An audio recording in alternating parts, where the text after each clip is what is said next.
Nate sent it back here a couple minutes ago.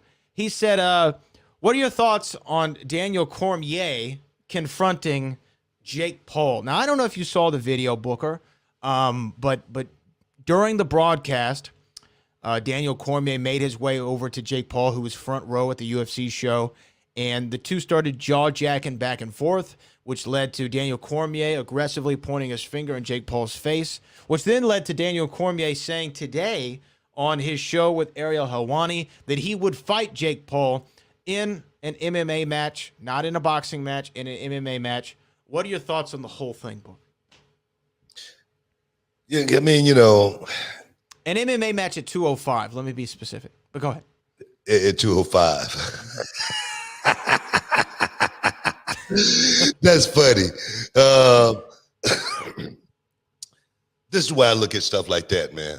I don't know exactly what sparked it as far as Daniel Cormier going actually to seek out and find, you know, Jake Paul and actually make all of that, effort to actually do that. Now, I'm like this here. If it wasn't a work, it makes me question, you know, DC, because that's like somebody on Twitter saying something about me, you know, and then I get so mad, me and that person get into a Twitter war. And then I want to find them and I want to have a fight with them. And this is just a fan. This is a guy on Twitter that's talking about me. I'm not going to give that person on Twitter, you know, that 15 minutes of fame that he's looking for. You know, I'm not going to be the guinea pig. I'm not going to be the one that, you know, to jump. You know, I'm just not. And I feel like if that's the case right here, DC just gave Jake Paul everything that he wanted. Why do you think he showed up there? To do exactly that. Exactly. He didn't show up to the UFC, 261 to just watch the fights. You know what I mean? This guy's an entertainer. He's a YouTuber. He's probably getting some stuff for his show. You know, you never know. And for DC to actually take the bait and actually, you know, confront a man to a fight, you know, because, you know, I don't know. I just thought it was a bad look for DC, the commentator, to be looking to get into a fight with somebody after he retired. You know what I mean? That's just me. Now, if it's him wanting to do a deal with Jake Paul and get into one of these boxing matches, yeah, but don't call a guy, don't get into it with a guy and say, yeah, I fight him in an MMA fight when the guy is not an MMA fighter. He's a YouTuber. Daniel Cormier is not a boxer. No, he's not a boxer either, as far as a lot of these guys are talking about. So if he's not a boxer, he's not an MMA guy, why won't you get in the ring and fight him with boxing gloves on? Sure. That's my point. Well, here's my point.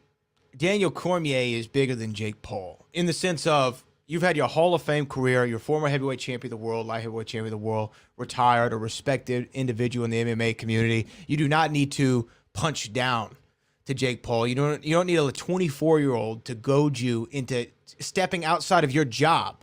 You know, I mean, that's your job. Your job is the commentator now. Your job is not to have little auxiliary beefs with YouTube celebrities. You're Daniel freaking Cormier, DC, double champ. Don't get out of your seat for somebody like that. You did exactly what he wanted to, and Jake Paul, I'm sure, got 100 million views on YouTube from his side of the story. He's edited it. He's clipped it out. He's got a vlog out there. He's making money off of making you look foolish. And I have a lot of respect for DC, and I wish in the moment DC had more respect for himself and wouldn't have let a 24-year-old, I'm 28, and I wouldn't let a 24-year-old goad me into that.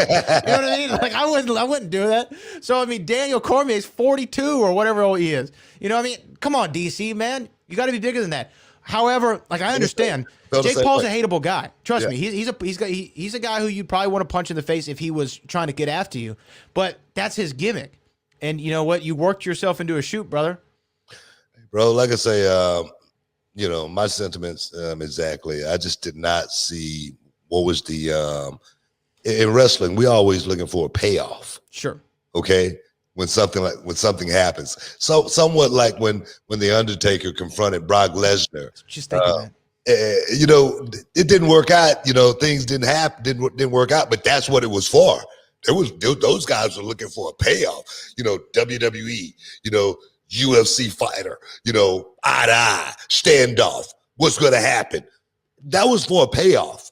You know what I mean? But this Jake Paul, Daniel Cormier staff, it was nothing but to, you know, give Jake Paul, like I say, everything that he was looking for at UFC 261.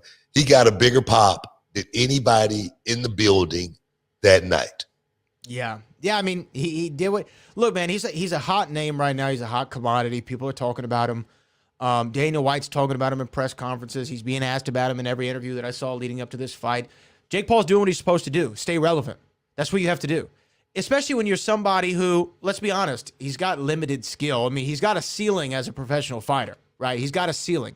And I think Jake Paul... We would think. We would think. I mean, he hasn't beaten anybody yet. But I think that Jake Paul, who's not a boxer, who's a 40-year-old, out-of-shape, hip-replaced wrestler. Hey, man, but he beat him, though. He beat him. He knocked him out. Okay.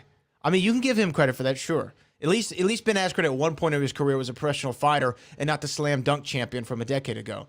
Nevertheless, I think Jake Paul knows he has a ceiling and he's capitalizing on something while it's hot. That's when you got to strike the iron, right? You got to strike while it's hot. And he's saying, look, I'm going to get as many of these guys. And look, it's old school wrestling. He's going after the MMA crowd. He's going after all of them. And he's going to make every MMA fan in the world tune in to his next fight to see him get his ass knocked out. And it's not going to happen. It's going to make them even more mad. And then he's going to just do it again. He's a smart dude. The thing is, you know, he's not. I'm gonna tell you, Jake Paul is not going to be goaded into having an MMA fight. He's not an idiot. He's not going to do anything. Look, Jake Paul would die. I mean, he'd get killed. Well, it's like what I was talking about, you know, as far as, you know, Brock Lesnar trying to, you know, be a Minnesota Viking. You know what I mean? You don't want to step into an element where you're not comfortable. You know, Jake Paul seems to be very, very comfortable with boxing gloves on, throwing punches.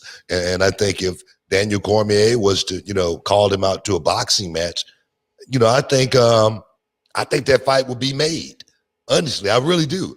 I think that fight would be made just because that would be the biggest money fight Jake Paul could ever, you know, think about producing right now in 2021 against Daniel Cormier. 42-year-old versus 24-year-old, old line versus young line. You know what I mean? Don't call it a comeback. You know, you can put all kind of titles on this thing right here. Yeah, but I think there's too much risk there for Daniel. Exactly my point. There's just too much risk, and that's why I say, you know, you just said a second ago, it's a ceiling as far as, you know, Jake Paul goes and his boxing skills. We really don't know. Put him in there with somebody like DC. Now, if you watch DC, you know what I mean, and wax him up real good, and then we're gonna say, oh man, you know what I mean, this guy's tougher than we thought. You know what I mean? We can't judge off of Ben Askren, but we would definitely be able to judge off of somebody like Daniel Cormier. It would add a lot more credence to his case. I mean, absolutely. Daniel Cormier knocked out Bigfoot Silva. Sure. All right. He's knocked out. I mean, he knocked out Stipe Miocic. That'd be a hell of a catch weight, though. I mean, DC's got to be weighing in at like 260 right now, right? 265, 270 maybe? No way DC could get down to 205. 205? No way. That's not going to happen. No, not in this millennium. Anyway, you know what I mean? So that would be the first test for DC. Go ahead, super chat. Yeah, Lauren Anderson with the $5 says, I thought it was a bad look for DC. He looks like a studio gangster. Much love to the Hall of Fame. I do think I think he looked less trigger finger and more Twitter finger in the exchange there, because he did say if he ever sees Jake Paul, he'd smack him up. Now, obviously, I didn't want him to do that. That'd be not a good idea. But you know, the point can only do so much. You know what I mean? Now, if they would have had like a little, like, grab by his collar, you know what I mean? It's like Birdman walking in the studio talking about, you put some respect on my name. Okay. That's what that was like. It was really weird. But you know what? I love Jake Paul's, like, obviously this guy had to be a wrestling fan at some point in his life because he did the old school, I got a ticket to the show gimmick. You know what I mean? I got the ticket. I got a ticket. You know what I mean? I'm a fan. I got the ticket. It was so great. What was Jake Paul sitting at, man? Front row. He was on the front row. Front row. Behind the commentator's booth. Okay, yeah. All right, man. It was a setup. He had him set up.